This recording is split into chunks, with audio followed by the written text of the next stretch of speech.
वो भी एक वन विंडो ऑपरेशन बनाने की कोशिश करेंगे। प्राइम मिनिस्टर सेक्रेटेरिएट के अंदर एक ऑफिस होगा जो सिर्फ और सिर्फ जो इन्वेस्टमेंट लोग पाकिस्तान में कर रहे हैं, जो रुकावटें उनके लिए, जो मुश्किलात उनके लिए, इंशाल्लाह हम दूर करें ताकि यहाँ सरमायाकारी बढ़े।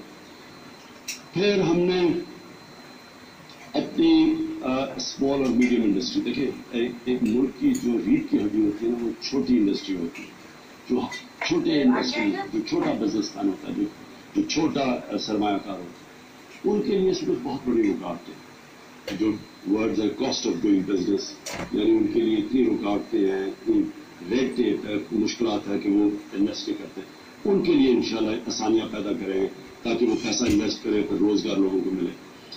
उसके बाद मैंने जो हमारी एम्बेसीज है सारी बाहर, उनको मैंने कल से इंशाल्लाह पैगाम पहुंचाऊंगा कि जो हमारे बाहर पाकिस्तानी काम कर रहे हैं, जो इतना बड़ा इस मुल्क का असासा है, जो वहां से हमें पैसे भेजते हैं, जिस पैसे पे मुल्क चलता है, तकरीबन 20 अरब डॉलर बाहर से रेमिटेंसेज आती हैं, हमने इंशाल्लाह उनके लिए आसानियां पैदा कर दी।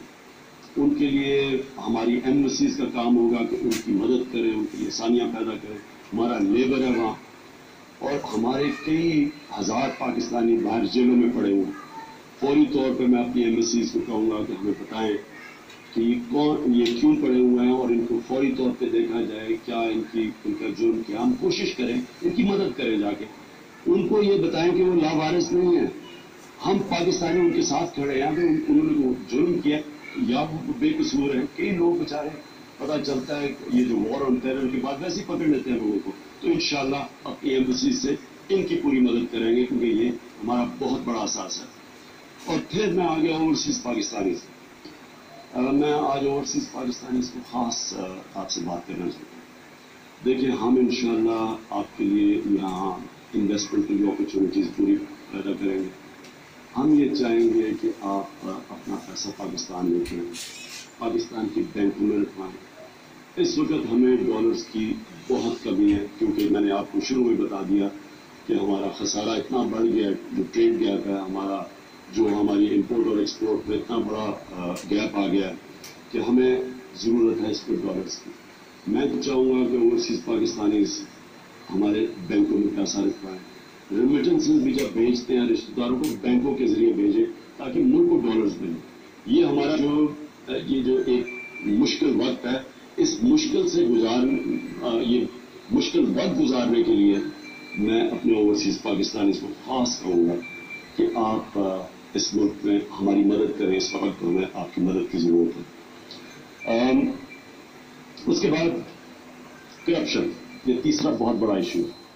करप्शन के ऊपर हमने पूरा अब जोर लगाया। कोई भी मुल्क जिसमें इतनी ज्यादा करप्शन हो, मुल्क आगे बढ़ नहीं सकता। करप्शन दो काम करता है, एक तो पैसा जो अवाम पे खर्च होना होता है वो लोगों की जेबों में चला जाता है। दूसरा, करप्शन करते वक्त जब साहिब इक़्तिदार करप्शन करते हैं तो वो मुल्क के इदारे तबाह करके करप्शन करते हैं, नहीं तो वो करप्शन नहीं कर सकते, नहीं तो वो पकड़े जाएंगे। इसलिए करप्शन के ऊपर इंशाल्लाह हम पूरा जोर लगाएंगे। एक तो नैब है, नैब को मैं इंशाल्लाह नैब चेयरमैन से मीटिंग करूंगा। किसी किस्म की उनको मदद चाहिए, उनको हमारे से मैन पावर चाहिए, उनको फंड चाहिए, हम उनकी पूरी मदद करेंगे उनको पावरफुल बनाने के लिए। उसके साथ साथ हम एक कानून पास करने लगे जो हमने पख्तूनख्वा की असेंबली में किया था, उसे कहते हैं विसल ब्लोअर एक्ट। मतलब ये है कि कोई